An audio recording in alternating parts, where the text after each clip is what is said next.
Good evening, everyone. Welcome to AI 1 Minute for August 30th, 2023. Here are the things that happened in the AI world today.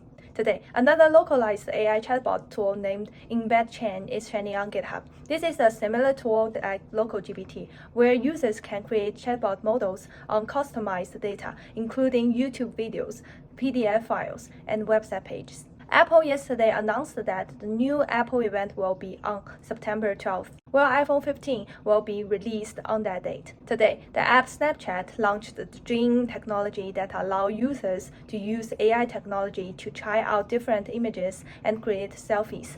Currently, only users in Australia and New Zealand can use this feature.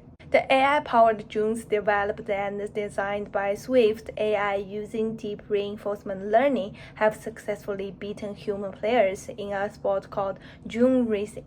The AI-powered drones were developed by researchers at University of Zurich. That's it for today. See our video intro to learn more. Good night.